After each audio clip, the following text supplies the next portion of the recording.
And welcome back to the Excellent Everyone. I am Rob McConnell. We're coming to you from our broadcast center and studios in Hamilton, Ontario, Canada. If you'd like to send us an email, xzoneradiotv.com, on all social media sites, Xzone Radio TV. And to find out about the programming we have available for you, 7/24/365 on the Xzone Broadcast Network, www.xzbn.net, and on the Xzone TV channel on Simul TV, www.simultv.com. My guest this hour is Paul Smith. He is the author of 3 books and was born in Cape Girardeau, Missouri. He was a 4-year-old mass communications major with an English major at Southeast Missouri State University. Today, Paul lives and works in Western Missouri, working on other books, movies, and screenplays. Paul's first book, MO41, The Bombshell Before Roswell, was well reviewed by readers and shown on the History Channel series Ancient Aliens in late August of 2016, and a featured segment on the Cape Girardeau UFO crash of April 1941. Coming this November, Paul's latest startling nonfiction book, JFK and the Willard Hotel Plot, The Explosive New Theory of Oswald in D.C. For more information on Paul, join him on Facebook at facebook.com/Cape Girardeau 1941 UFO Crash, America's First. And Paul, welcome to the X Zone. Well, thank you for having me on. It's a pleasure to be here. Never heard of Cape Girardeau. Tell me about it. It's a small town. In 1941, it was about 20,000 people. Today, it's about twice that, and it hosts my university, my alma mater, Southeast Missouri State University. My parents went to college there with the father of Sheryl Crow, the famous rock star. And her aunt was a sorority sister to my aunt at the university, and I went there in the 1980s. It's a fairly sleepy, conservative Christian community. It certainly was very much in 41, and it still is today, on the banks of the Mississippi River. Now, tell me about the alleged UFO crash of April 1941. The story seems to always begin with a letter written by a woman named Charlotte Huffman Mann. It circulated among UFO researchers in the 1990s, and they began showing up in Cape Girardeau and trying to learn more, and they didn't find out a whole lot. But it was a fascinating story. She said her grandparents told her the tale of how in 1941, in the month of April, probably, I've guesstimated April 12th, the night before Easter, a Saturday night, that a call came into the Huffman family home, and the Reverend William Huffman took the call and said to his family, there's been a plane crash outside of town. They need some spiritual comfort, and I'm going to do whatever I can to help, and took off in an unmarked car. And he came back later close to midnight, and he was pale and shaken, and the family asked him, what's going on? What's wrong with you? And he said, I'm going to tell you this story once, and then I'm never going to speak of it again. And apparently he lived up to his word. He said, you know that airplane crash, that the phone call and the airplane crash? Well, we got out there, this associate of the police department and I, and we found the flames and some wreckage, and the firemen, the police department, a couple of, or at least one FBI agent, a couple of reporters with big flash cameras. But it was not an airplane. It was not a cylindrical craft. It was circular shaped. It was grayish silver. It was cracked open. And Reverend Huffman says, I got a peek inside, and there were a couple of small seats and gauges and dials and a silver band around the inside of the cockpit with some strange hieroglyphics he could not make out. And he looked over, and there were 3 casualties, 3 bodies on the ground, and they were all identical. 3 grayish silver creatures, non-human, big round heads, big black eyes, long thin arms and legs. 2 were dead, and a third one he knelt over to say some prayers with his Bible. It was still breathing. There was still some amount of respiration, and as he was saying his prayers, the creature went limp and apparently died. While he was standing there in shock, 2 men picked up a dead alien and propped him up underneath the arms and spread his long, skinny arms out and posed for a picture from a newsman who whipped out a small Brownie camera from his pocket. And after he took the picture, he stuck the photo or the camera back in his pocket And then there was a new invasion force that came over the farm field that night. It was the United States Army that showed up and hemmed them in and said, put that down, put the bodies down, the wreckage, any shrapnel, give me your notes and your photos, your film. This did not happen. You never saw this. It's a matter of national security, and you're never to speak of this matter again. And you might wonder, well, how did the Air Force or the Army get there so quickly? It turns out the sheriff of Cape Girardeau County had a brother in the Air Corps in Sikeston, Missouri, which is about 35, 40 miles south of the crash site. And it was obvious that he had been alerted because it was that crew that apparently showed up that night in some vehicles. And the captain of that aerial training school had come directly from Washington, D.C., and he probably placed a call or two and was told, clamp down on this real fast, get the evidence, and get it over here. So they scooped up all the debris and the bodies and silenced all the witnesses, asked them, to keep this oath of silence for the rest of your life and don't let it out. It's important to American security. And then they took off with all the physical remains and the crash, the craft itself. So there wasn't much left anyone could do. They had their photos taken back, and they weren't to talk about it. And the story, in many cases, kind of just slipped away through the years, especially when World War II broke out in December of '41 after the attack on Pearl Harbor. All right. So when did this story first break after the initial crash? I would say that if it happened in April of '41, probably April 12th, it was kept muzzled in most circles until this woman, Charlotte Huffman Mann, put it all down in a letter form and sent it in the early 1990s. Okay. And people started showing up in Cape, and it made a front-page article in the local Southeast Missourian newspaper. And since then, other reporters like Art Bell and Linda Moulton Howe have advertised it on the air. And I began to hear all of this stuff and think, wow, this is my own hometown. I asked my dad, who was alive at the time. He was about 6 years old, and he had not heard of the story. And I was told that Rush Limbaugh, famous Cape Girardean, and he used to be my umpire when I was in the Little League in the park when he was a struggling DJ. He had been asked on the air on his radio show in New York City, Rush, what's up with this UFO crash story from your hometown? And he simply said, there's more to this story than you might think. And he moved on to the next caller. He didn't want to talk about it, but he did not dismiss it as a bunch of kooky, crazy nonsense, get this off the air type of attitude. So Rush's father had been in town in Cape Girardeau as a budding pilot. He took lessons and was a big Air Force pilot in World War II and the Korean conflict. He's a very highly respected veteran, and he was an attorney in town that my father used to know. So I suspect Rush Limbaugh, the broadcaster's father, told him, I've been informed that Rush has been telling a few people, and I don't know this for certain, that he heard the story when he was in high school in the 1960s. My own stepmother said the same thing. She heard the story first in high school in Cape Girardeau in the 1960s, well before this letter came out in the 1990s, and the story began to spread. Go ahead.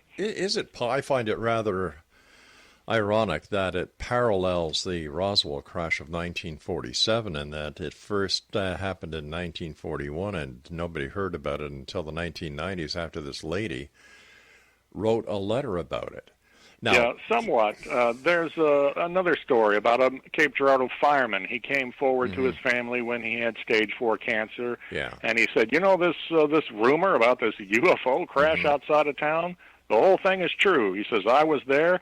I was fighting the fire for the Cape Girardeau Fire Department. I saw the bodies. I saw the crash. And I talked to the Army. They came in and they caught me trying to pocket a piece of debris. They took it back, chewed me out, kicked me out of the crash site.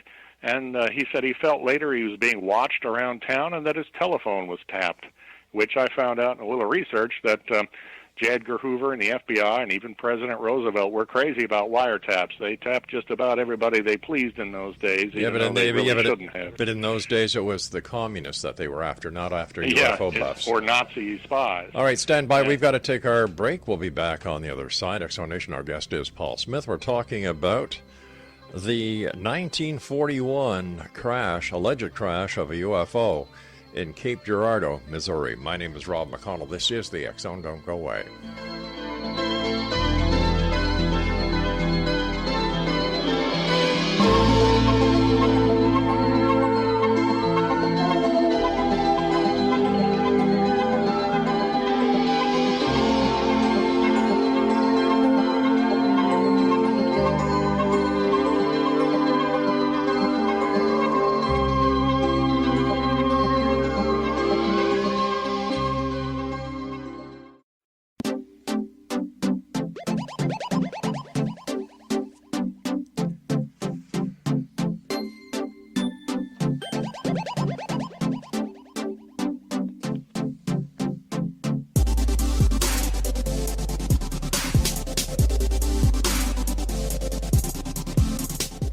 Paul Smith is my guest. We're talking about an alleged UFO crash that is purported to have happened in April of 1941 in Cape Girardeau in Missouri. Once again, our guest is Paul Smith. And Paul, what kind of evidence is there to substantiate the claims of the many pertaining to this crash? Yeah, certainly no physical evidence. No one's come up with a piece of debris that they can bring forward. How about photographs? That I uncovered was that a man said his grandparents owned the farm where the crash occurred, and he went there and found the farmer who had bought the farm from his grandparents, and the farmer told him that he was trying to dig a cistern on the property, and he dug up this strange twisted metal that had weird symbols and writing on it, and he couldn't make it out, and he couldn't cut it, couldn't twist it permanently or crease it, and he stored it in his barn. He said the old man wouldn't tell me where he took it eventually, and so that's where the story ends. It's kind of a dead end, but it's a very intriguing clue. Wow. We have people who have I've spoken to who said, oh, yes, my parents talked about the crash, or my grandmother used to just say matter-of-factly that UFO crash back in 41. What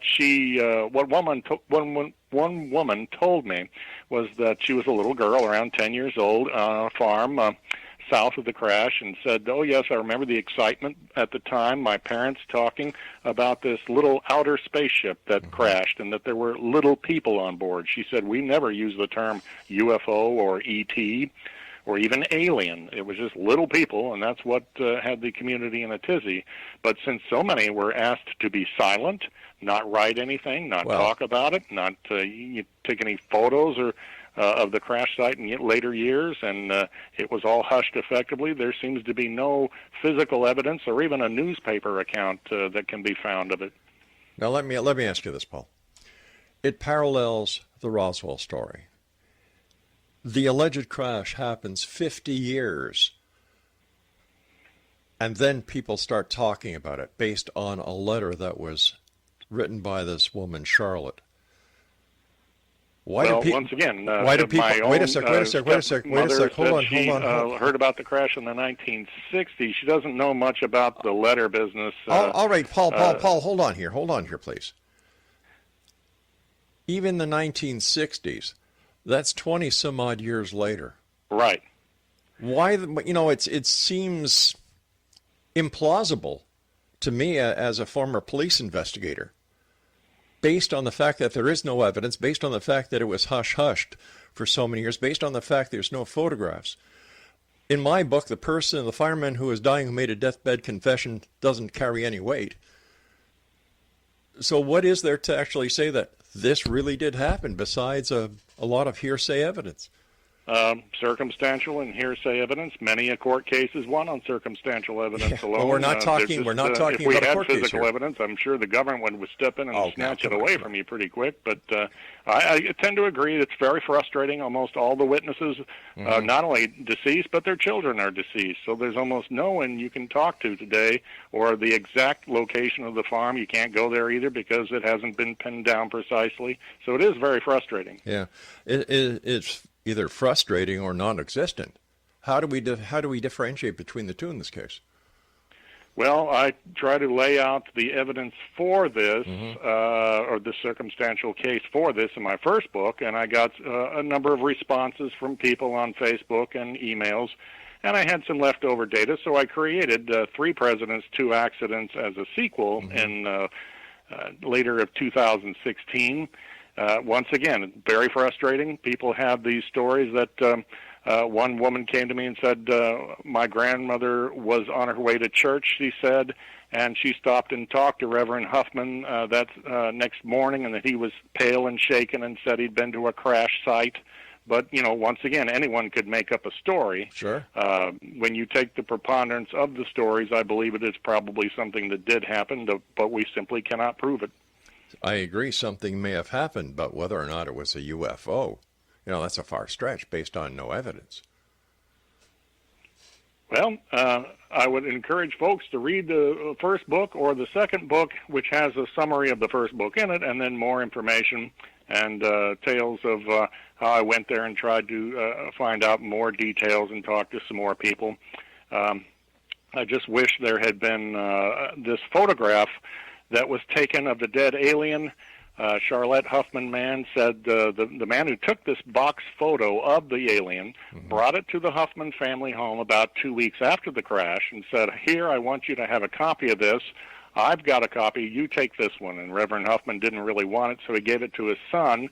And the family used to pull it out and pass it around during private family parties. And Charlotte, as a little girl, saw it about a dozen times. And she said it was really creepy. It was, again, the big bulb-headed alien with big black eyes and a tiny little slit for a mouth and little nostril dots and long, thin arms and legs, 3 fingers and 1 thumb on each hand. And so a neighbor came over one day, a guy used to be in Army intelligence, and he asked to see the photograph, and he took off with it, and they never saw it again. So we can't even produce that as proof. We just have some amazing stories. But once again, we cannot prove that there was somebody from Army intelligence like there was in the Roswell case who actually came over, took the photo, and ran away with it. That's a great way. True. That's a great way. What proof do we have that the Roswell crash ever took place? Oh, listen, I don't believe Roswell crash ever took place anyway. You're not. I like proof.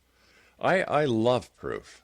And as a broadcaster and as a journalist, I believe it's my job to present as much of the facts available to my listeners. And when it comes to Roswell, there's very few facts. In fact, the fact that Jesse Marcel took the evidence to his home and let his wife and son examine it blows that case right out of the water because the chain of evidence was broken. So let's toss Roswell away. However, municipalities, towns, and cities are making a killing in the para-tourism industry. Oh, yes. That's quite correct. So how do we know? They're capitalizing this in Roswell with museums and T-shirts and parties and such. Yeah. You'll find none of that in Cape Girardeau. Then why the book? People ask all the time, why is there not a book on this? Even I ask the same question. So I put together all the data. One of the pieces of circumstantial evidence are a series of supposedly leaked documents that you can find on Robert Wood and Ryan Wood's website, majesticdocuments.com. One is a 1947 report that mentions the findings in the New Mexico desert were compared to the Missouri crash of 1941 and thought to be genuinely extraterrestrial in nature. And you can read more about that at Mr. Wood's fine site. I put a chapter of document references or seeming references into my book. That's not proof either, because anyone can really rig up a fake document, I suppose, if they wanted to. Exactly. There were 2 references to the 1941 crash within this 47 document, which was supposedly supposed to be for Harry Truman, the president. Why do you think that? Why do people think that the government is as nefarious as covering up all these crashes, and the same people who make the claims that the government is suppressing information are unable to find or provide any evidence to the contrary, that they are, in fact, covering stuff up? It could be a fear that they're afraid of a panic if anyone should find out, and they want to keep this recovery business hushed up so they can examine it before the public finds out and control the story, which they have never released. When I first heard the Charlotte Huffman man story, I thought, aha, I gotcha. There was no FBI office in Cape Girardeau in 1941, and in doing my research, I found out, well, what do you know? 1 month before the crash, the FBI opened an office in our post office in town. So an FBI man most likely was there, even if it was an airplane crash, which I don't believe it was. But in Cape Girardeau, we had a very large German contingent who had even their own German church services in the German language back then, and we were very much in a tense situation with Germany. Most Americans thought it was inevitable. We're going to war with Nazi Germany, and they might even attack us. So I can see where the FBI and the Army at the time of the crash would ask everyone to keep this hushed. We might have us an attack here by the Nazis, or information and material that we could utilize in a secret weapon against the Nazis. Who knows? So I can understand more why it was hushed and why they asked people, do not talk about this. The fact that there was no article or mention of this alleged crash in the newspaper, that raises flags. But has anyone gone to the FAA to do an investigation as to see whether or not a crash on that date had actually been reported to the FAA or any other aviation authority? Not to my knowledge, and I tried to look into this a little bit. I'm not sure what kind of records are around. That's the case in so many, hospitals and police stations and such. I went to the Cape Girardeau police station trying to find out what kind of records did someone go out on a call. The fire department records were supposedly lost in transit, although there's a little call sheet for the month of April, and it mentions one night they went out on such and such and came back late. It's not definite proof, but record keeping may have been a little scanty and then lost over the years, so it just makes things even tougher. All right, stand by. We've got to take our news break at the bottom of the hour. X Zone Nation, Paul Smith is our guest, and Paul and I will be back on the other side of this break as we continue here in the X Zone from our broadcast center and studios in Hamilton, Ontario, Canada. And we're coming to you around the world tonight on the X Zone Broadcast Network, Talkstar Radio Network, Mutual Broadcast Network, iHeartRadio, Simul Radio, and Simul TV. I'm Rob McConnell. Don't go away.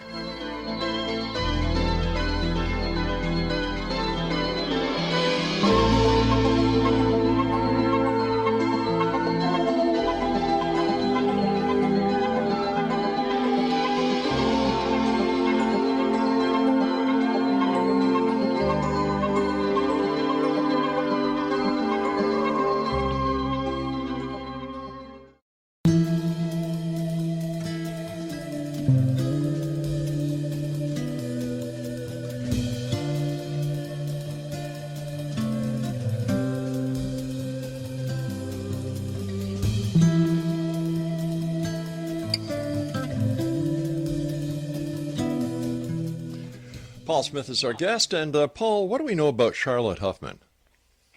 Very little. She lives in a small town in Texas and works for her church there. Her grandfather was a minister, and they had two sons, and one died in World War II, and her father was the other son who moved the family around, and they eventually settled in Kansas. And for a while operated a store there. The family pitched in, and that's where allegedly the Army intelligence man came across the street and invited him his way into the party and took the photograph away and never returned. So beyond that, she's only given a limited little bit of interview some years ago, and I think her attitude is, I've told everything that I know. There's nothing much left to say. All right, so her actual name is Charlotte Huffman. I'm sorry, I didn't get the third name. M-A-N-N, man. Oh, man. Ah, gotcha, okay. How did she get the information? You know, was she part of the Huffman family who was actually involved in this at the very beginning? Well, they didn't want to tell her as a little girl, and she kept seeing this photograph of a dead alien, allegedly. Right. And so she badgered her grandmother, Floy Huffman, who lived into the 1980s but had cancer and was very ill, and she, Charlotte, felt it might be the end for her grandmother and the story might die out. She asked repeatedly, please tell me this story. What was this business about an alien crash? So the grandmother relented and told her everything that she knew, and she checked with her sister, who seemed to confirm some of the information, but her sister does not care to go forward. She prefers to remain private. So that Charlotte debated what to do and typed up this letter, and eventually found its way to some investigators like Leonard Stringfield and Stanton Friedman and Robert and Ryan Wood, who produced a sci-fi channel show called The Secret: Evidence That We're Not Alone, which featured about 2 minutes on Cape Girardeau, and so has Hangar 1 on the History Channel, and now a couple of years ago, Ancient Aliens. So there's a little bit of notoriety, and some other people have done a little investigating. I wish more people would get involved and really blow the case wide open. They're free to peruse my books from Argus Publishing and find out for themselves. But what happens if these people do the investigation and if the investigation proves that this never happened? It was all an urban legend. Well, no one's found that out yet. I haven't met anyone who said, oh, I looked into that. What a bunch of junk. Yeah. Everyone says it's intriguing and they'd like to know more. I wish that I could remember some quote. There was a famous Timothy Good is a famous British UFO investigator and author. And he said, judging from the facts, I believe the Cape Girardeau crash really did happen. It was the first one of these, and it was genuine. Now, once again, that doesn't prove anything, but it does bring a different perspective of a different researcher or investigator. But, they are all looking for material for books and TV documentaries, Sure. aren't they? They are, and 95% of anything you see on TV pertaining to UFOs is nothing but a bunch of bunk. You said Timothy Good said judging from the facts. What facts did Timothy Good have that I haven't heard tonight? Well, he worked with Robert and Ryan Wood in putting together the sci-fi channel special, The Secret: Evidence That We're Not Alone. Right. It ran about 15 years ago, so I don't know how much he dug into it, quite frankly. But I think judging on what he learned at the time, and hopefully he read my book years later, I have not made contact with him, so I guess you'd have to ask him. I've had several conversations with Stanton Friedman, and not once has he ever mentioned to me the Girardeau UFO case.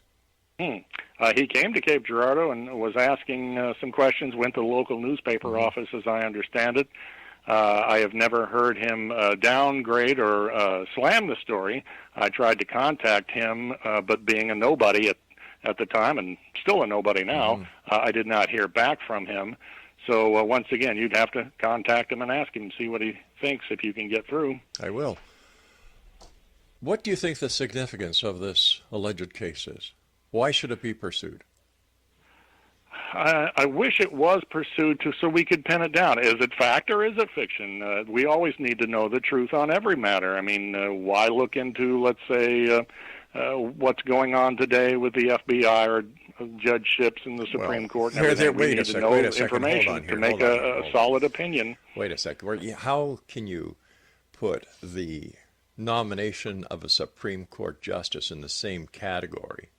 Because they are investigating that. The FBI is looking into it. We need to judge whether this man committed sexual assault crimes before we put him on the Supreme Court. We have to have all the facts before we make up our minds. They are allegations. They are allegations. They're allegations. The FBI will investigate a little. Let's hope the media does too, and we'll find out if the allegations are true or not. You see, the FBI does background checks. It doesn't investigate non-crimes. In order for an investigation to be conducted, Dr. Ford would have had to go to the Maryland Police Department where the crime occurred. Now, since there's no statute of limitations on the sexual type of allegation crime that Dr. Ford is making against Judge Kavanaugh, she could go there tomorrow, file a complaint. The complaint would be investigated, but all the FBI are going to do is another background check. They do not. So the FBI should not ask questions and not investigate. Is that what you're saying? They don't investigate. All they do in this case is a background check. It's the Federal Bureau of Investigation. Sir, what do you think they're getting their name from? Sir, they do not. We're getting way off course here and talking about a UFO crash. Well, you brought the judge into the UFO crash, not me, sir. Apparently mistakenly. Let's talk about something else. All right, or this interview could be over.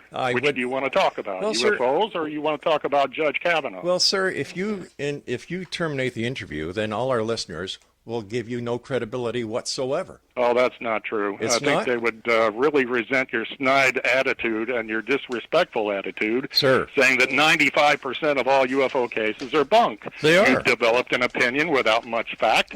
You are a skeptic, and that's quite clear. And therefore, this interview is over. There you go, Exxon. Another person who, when put into a corner, asked for proof, asked for some semblance of sanity. They run, they hide, because they are cowards. They live in a world of fantasy. They live in a world where, a little bit of information will get them to sell books. Paul Smith is looking for at least 1 second of fame. And as you can see here, he really doesn't understand the world of investigative procedures. Obviously, he doesn't agree with the method in which the nomination of Judge Kavanaugh is going. He doesn't really fathom reality. He's another wishy-washy person who really just wants to get out there, maybe bring fame and fortune to his little town. What can I say? He dropped a lot of names, but when push comes to shove, he cowered, he hung up, just as many UFO people do. They are afraid of the truth, and the truth is that they have none. They live in a world of fantasy, where everything they see is a little gray man from a UFO crash that has no proof, because the government has taken it away. And in this case, when we're looking at the story of Mr. Smith, the Army intelligence officer was shown the picture, and he took it and he ran away with it. Isn't that very convenient? Well, just imagine that. The convenience of not being able to provide any proof, but claiming that something happened. We've got a fireman who makes a deathbed confession. Big deal. Anybody can make a deathbed confession. That doesn't mean it's real. You've got... And then I asked him a very simple question. If somebody claims an airplane crashed, what did the authorities say? Did anybody go to the aviation authorities and say, did a plane crash at this place at a certain time and a certain date? No. Why not? This is what happens when you get non-investigative people who really don't know how to investigate or what to look for. Go out, say they've done an investigation, and then they come back with nothing. And then when they are challenged about the facts and the findings, they panic. And rather to continue to make themselves look very stupid and foolish, what do? They hang up. There you go. Another one bites the dust here on the X Zone. And you know what? They're a dime a dozen. They're a dime a dozen. He mentioned Art Bell. Big deal. I love art, but he was a sensationalist. He mentioned Linda Moulton Howe, another sensationalist. He mentioned Ancient Aliens. Now, there's a bunch of wackos. The truth. That's what I want. I want the truth. I want evidence. And if you can't provide me with that, be honest and say you can't. But don't try and BS me, because you know what? It will not work. I'll be back on the other side of this break. Don't go away.